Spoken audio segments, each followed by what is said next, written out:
അങ്ങനെയുള്ള ബിസിനസ് ഒന്നും അല്ലമ്മേ. പണം കൊയ്തെടുക്കാനുള്ള എല്ലാ സാധ്യതയുള്ള ബിസിനസ്സാ. 10 പണം എറിഞ്ഞ 100 പണം പ്രോഫിറ്റായി തിരികെ കിട്ടുന്ന പാർട്ട്ണർഷിപ്പ് ബിസിനസ്. കേട്ടിട്ട് അത് കൊള്ളാം. അങ്ങനെയാണെങ്കിൽ അതിൽ പങ്കാളിയാവുന്നത് കൊണ്ട് കുഴപ്പമില്ല. മതി, അമ്മയുടെ ഈ വിശ്വാസം മാത്രം മതി. ആദ്യം ഒരു 10 ലക്ഷം രൂപ ഞാൻ മുടക്കണം. അതിന് അമ്മ മനസ്സ് വെച്ചാ മതി. ഞാൻ മനസ്സ് വെക്കാനോ? അമ്മയുടെ ആഭരണങ്ങള് പണയം വെക്കാൻ തന്നാ മതി. 10 ലക്ഷം രൂപ മുടക്കിയ കോടികളാ നേട്ടം. അമ്മയെ ഞാൻ അമ്മ മഹാറാണിയായിട്ട് വാഴിക്കും. അത്രയ്ക്കങ്ങ് കളത്തണ്ട മോനെ. ഒരു സാധാരണ ഇരിപ്പിടത്തിൽ വെറും പെറ്റമ്മയായി ഒരു 5 മിനിറ്റെങ്കിലും ഇരിക്കാൻ സമ്മതിച്ചാ മതി. കളിയാക്കൊന്നും വേണ്ട. ഞാൻ അമ്മയുടെ മോനാണെങ്കിൽ 3 മാസത്തിനകം അമ്മയുടെ ആഭരണങ്ങളെല്ലാം തിരികെ തരും. വലിയൊരു തുക അമ്മയ്ക്ക് പലിശ തന്നേക്കാം. മഹാഭാഗ്യം, പൂർവജന്മ പുണ്യം. പക്ഷേ അതിനമ്മയുടെ പക്കൽ 1 ഗ്രാം സ്വർണം പോലും ഇല്ലല്ലോ മോനെ.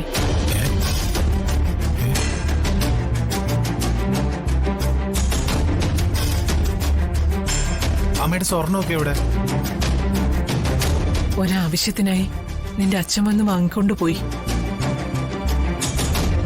അല്ല, അതിന് അച്ഛനവിടെ വന്നിട്ടില്ലല്ലോ.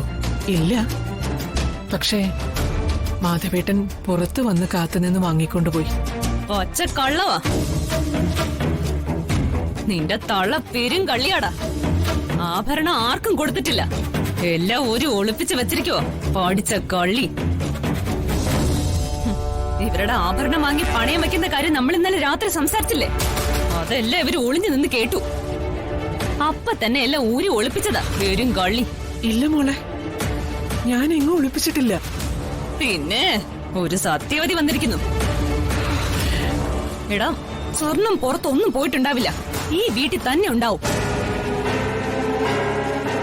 നമുക്കത് കണ്ടുപിടിക്കാം. വാ.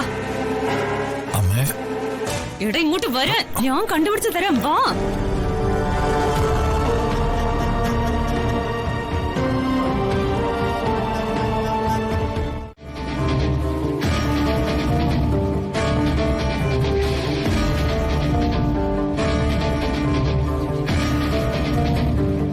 ചായ.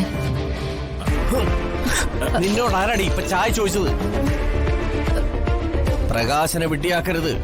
5 ലക്ഷം രൂപ നിങ്ങൾ മനോജിന് കൊടുത്തു, അതല്ലേ സത്യം? ഒരു എതിർപ്പും കൂടാതെ മനോജ് തള്ളയെ കൂട്ടിക്കൊണ്ടുപോയപ്പോഴേ എനിക്ക് സംശയം തോന്നിയതാ. അവൻ എന്തോ കാര്യലാഭം ഉണ്ടെന്ന്. 5 ലക്ഷം കിട്ടുമെന്ന് ഉറപ്പുള്ളതുകൊണ്ടല്ലേ അവനെ തള്ളയെ കൂടി കെട്ടിയെടുത്ത് എത്രയും പെട്ടെന്ന് സ്ഥലം വിട്ടത്. ബിസിനസ്സിനാണെന്ന് പറഞ്ഞ് ലക്ഷങ്ങളല്ലേ അവന് നിങ്ങൾ എറിഞ്ഞു കൊടുത്തത്. ആ തലതിരിഞ്ഞവൻ എല്ലാം തൊലച്ചു. എന്നിട്ടും തന്തയ്ക്കും തള്ളയ്ക്കും കുടുംബക്കാർക്കും ഒരു പരാതിയുമില്ല.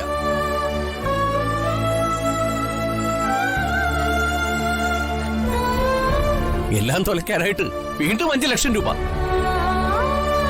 മൂത്ത മോന് നെടുങ്കോപി. ഈ പക്ഷാഭേദം ഇവിടെ നടക്കില്ല.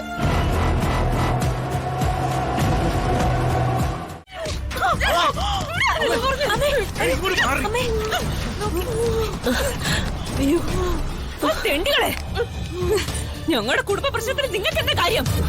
കാര്യമൊന്നുമില്ല. പക്ഷെ സുചിത്രയുടെ അമ്മ എന്ന നിലയിൽ ചന്ദ്രികാമ്മയ്ക്ക് ഒന്നും സംഭവിക്കാതിരിക്കാനുള്ള ഉത്തരവാദിത്വം ഞങ്ങൾക്കുണ്ട്. മനോജ്, നിന്റെ തള്ളയുടെ അണ്ടർഗ്രൗണ്ട് കണക്ഷൻ ഇപ്പൊ മനസ്സിലായല്ലോ.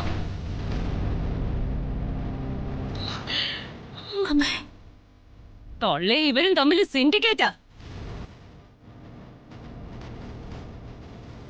ഊരിയെടുത്ത ആഭരണം തള്ള ഇവരുടെ വീട്ടിൽ സൂക്ഷിക്കാൻ ഏൽപ്പിച്ചിരിക്കുക.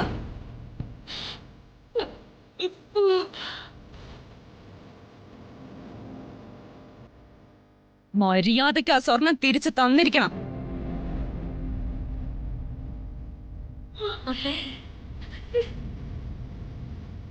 മനസ്സിലായില്ലേ? ഈ തള്ളയുടെ സ്വർണം കാണാത്തതാ ഇവിടുത്തെ പ്രശ്നം. നിങ്ങളെ ഏൽപ്പിച്ചിരിക്കുന്ന സ്വർണം ഉടനെ ഇവിടെ എത്തിച്ചിരിക്കണം. ഇല്ലെങ്കിൽ നീ ഒന്ന് ജീവനോടെ ഇവിടുന്ന് പുറത്ത് പോയില്ല. അനാവശ്യം പറയരുത്. ഞങ്ങളെ ആരും സ്വർണ്ണം ഏൽപ്പിച്ചിട്ടില്ല.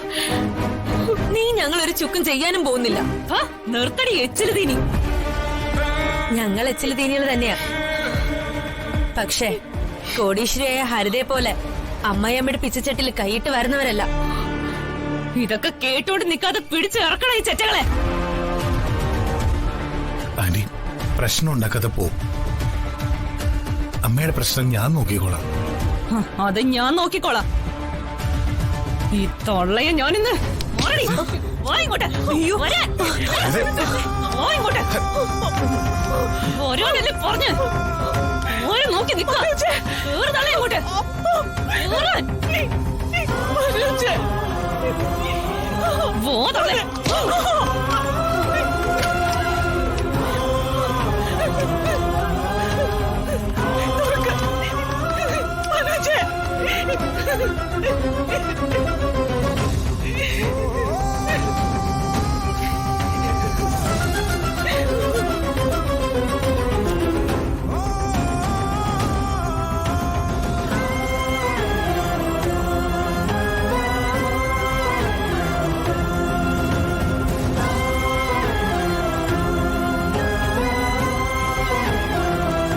മോറങ്ങോട്ട്.